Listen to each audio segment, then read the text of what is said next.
Hey everybody, it's me, Edward Jones, aka Daniel Kuhn, back with a new video, Oreo. And I figured this hat is very fitting for the topic of this video. I also want to point out that, well, first, hope you guys like the new wall. It's actually just another section of the workspace. I put up another pegboard so I can try and hang up my automotive tools and have my woodworking tools on that side. But also, about I think a year had just passed since my race war LOL video. That's my most watched video on my that's the most watched video on my channel. And I also think it's interesting that I did a video before around the last video. The last videos I did of the year 2016 was a message to white men and then a message to black men. And both videos I put out there as being positive messages. But I thought it was interesting that a message to white men got far more views, way more views than a message to black men. I suppose that I suppose my audience is predominantly white males, which I have no problem with whatsoever. Um, it's kind of, I think it's interesting. I point that out because I think it's very interesting. I just got done watching a video from Oshay Duke Jackson's channel, um, entitled "The Concept of the Oreo Negro," and he gives his points on um, where he believes they stands in terms of helping black people, how much they kiss up to white people, and I want to share a few things about myself and kind of give my perspective on the term Oreo, on the Oreo Negro. As I mentioned plenty of times, I'm from Brooklyn, New York. Uh, Growing up, I was different from everyone else around me. I didn't speak the same way. I didn't dress the same way. I had different interests. I fit in pretty well when I came to South Carolina to live with my grandparents, and um, it was often noted that when I tell people I was from New York, they say, "Oh, from upstate." I said, "No, from Brooklyn." They said, "You're from Brooklyn?" I said, "Yeah." I mean, it's a surprise, huh? And it is kind of surprising that you look at me today, you look at me currently, um, and you know, you see the things that I'm into, the points I talk about, the opinions I have, um, my various interests, things of that nature. That you would think that, you know, he's from Brooklyn, New York, and yeah, it's true. I lived there until I was 12. I would come to South Carolina during the summer times when I lived down there, but I finally moved to South Carolina when I was 12 and been here ever since. I don't have any intention of ever moving back. I like it here a lot more, and I would say that growing up here has been it's been pretty interesting. I didn't really get called. See, I remember I first got called Oreo when I was about in junior high, and I think it was from a relative. I've been called weird by one of my relatives. Just, you know, I just acted different. Um, see, I've been called White Jones. Is a play off the term a play off the name Mike Jones from by some white students.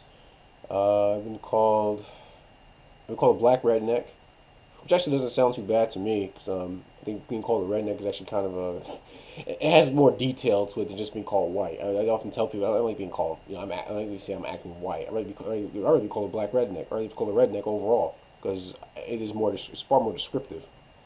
Um, Whereas maybe it's a bit more, a little bit more comical for me. Um,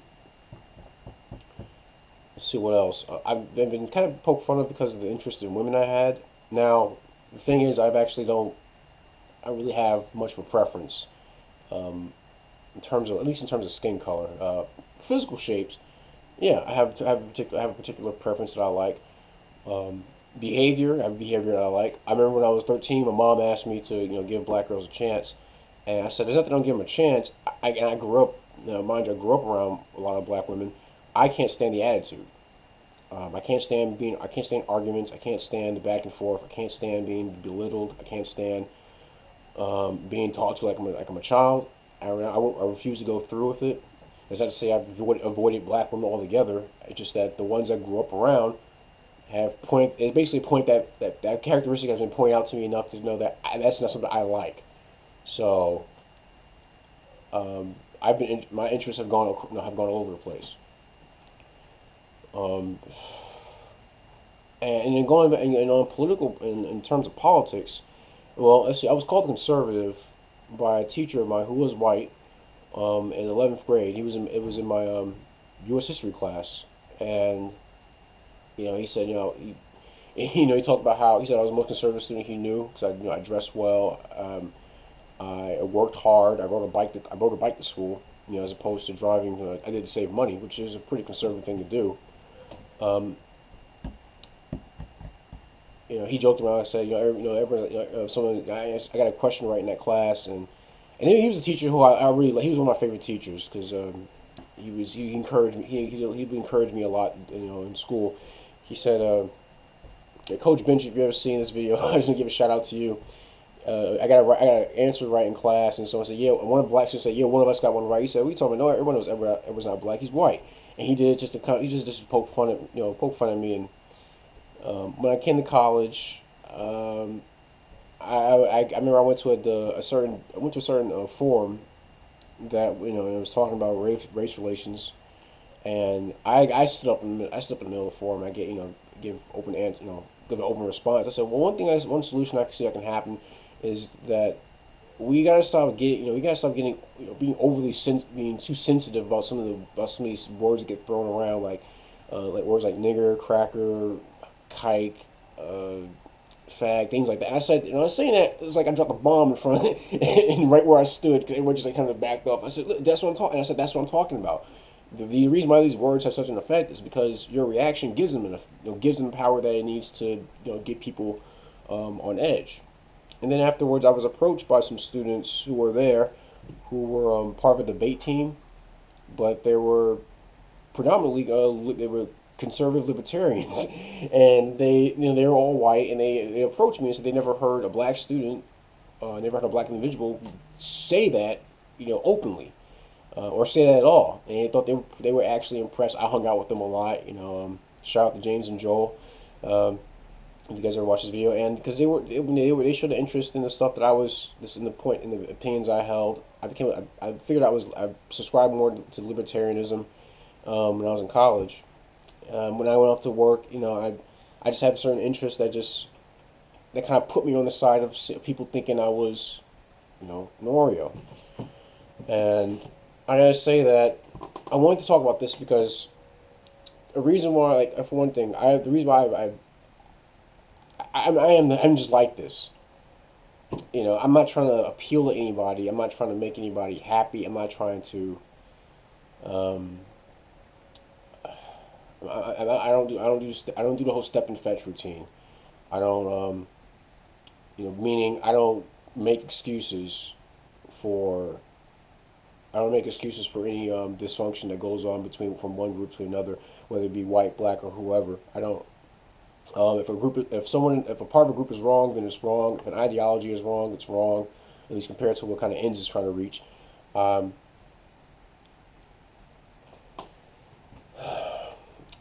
vote Republican because the message that Democrats have is a big turnoff. It's discerning. It's emasculating for one thing, to think that I need someone to feel sorry for me. I need to have all my problems solved by some other group that says they're there for my well-being, which in history has proven that's not the case. The Democrats have been completely destructive to blacks across the U.S. for a long time, and so I'd be very hard pressed to even want to consider voting for one.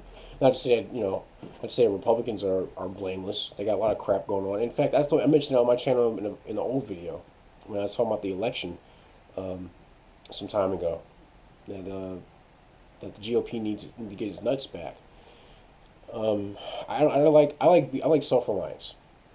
A message of self-reliance, message of thrift, being frugal, being accountable for your actions, things like that. That message speaks to me. And one thing I say about the Republican Party is that they're not trying to get my vote, me as a black man. They're not trying to get my vote through a message that says that you need to vote for us to take care of your problems.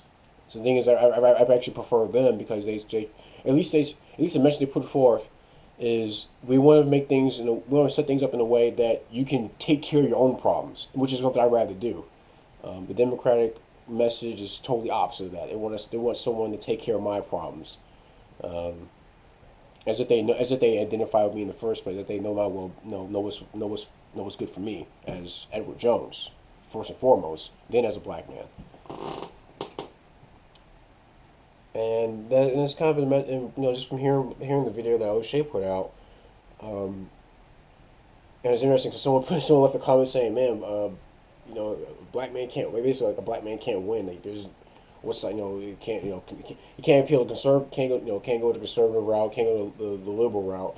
Um, I just say go for the. I say I what I do is go for whoever wants me to be unleashed and do the best I can in this environment. Take advantage of many opportunities that are out there. Encourage me to work hard. Encourage me to be responsible for my actions. Um, because for one thing, that's not making me blameless. In fact, it's putting more power on my side because it's saying I have the power to actually control my life. I don't need to hand over anything to someone else just because they say that if you vote for me, I can do this for you. I don't like that. I never did like that. I didn't trust. Even outside of politics, I don't like that kind of stuff. I like to know what someone's intentions are, and where do I stand in terms of their plans. If it benefits me in some way or if it leaves me alone, cool. If it's plans to steamroll over me, then I have a problem with that. Um, and it seemed like this concept of the point of the of Oreos is that they are black on the outside, white on the inside. I don't see it that way because obviously not all whites are like that. Not all whites act in civilized fashion. Not all whites are accountable for their actions. Not all whites are gun owners. Everyone knows that I'm a gun owner. Um, not all whites favor smaller government. They just don't. But not all blacks favor bigger government. I just happen to be one of them. Um, I prefer, like I said, I prefer the message of self-reliance, of being freer, not having someone try to take care of me, and living a life like that. Yeah, I get called. I've been called an Oreo. Um, and even the reason why I wear this hat, because I got called a coon because I said something in opposition to what Democrats stood for, and so I wear this hat. um, because if I'm going to be a coon, if I'm going to be called a coon, I was a part. As I said before, I don't try to pander to anybody. I'm just being me. Um, and I wonder, are there any Black Americans out there who may be watching this video who's faced the same situation where you don't really line up either way. You don't really side with. You're not solid on one group. You're kind of your own thing. Basically, you're more libertarian than anything else. You want to be left alone. You want to keep your money. You want to own your life. You want to control your own destiny. And any other Black Americans out there like that, or any Americans? I'm pretty sure a lot of Americans out there. If you stuck with my channel this long, um, but the topic of of Oreo Negroes, after watching that video, I figured I wanted to do share my 2 cents on the matter. I'm pretty sure as life goes on, I'm going to continue to get called, an Oreo, a coon, a sellout, um, some of the variants of that nature, and that's fine with me. You can call me whatever you want. I'm still going to do the things that I've been doing. I'm still going to try to work hard. I'm still going to be building stuff. Still going to be fixing things. Still going to be growing stuff. Still going to be talking to people. Hope God willing, still be doing these videos. And that's just how it's going to be. But please tell me what you think. Have you ever and if you called someone that, it's cool. If you called someone that, fine. It's like, have you done it out of curiosity? Did you do it out of curiosity of what that person, how they may react? Did you do it because, you kind of poking fun at the person? But because I got friends that I poke fun at a lot, and they do the same thing back at me. They say that sometimes. They say other stuff. I get called some other stuff at work. I won't repeat on this channel because of I got some friends who watch this channel who I work with, and Yeah, they know exactly what I'm talking about. But or if you've been called that, please let your voice be heard. Um, I encourage anyone to who watches via the comment section to make a video response. I will share a link to Oshay Duke Jackson's video with this video, so you can check it out and see what he was talking about, and so you can understand where I'm coming from. But any gripes, complaints, send me a PM. See what I can do to address them. If you want to make a donation to the channel, let's go to my homepage. Look for the Give Up That Cheese button, a la Project Pat. But that's my video. Oreos. I'm Edward Jones, aka Daniel Kuhn, and thanks for watching.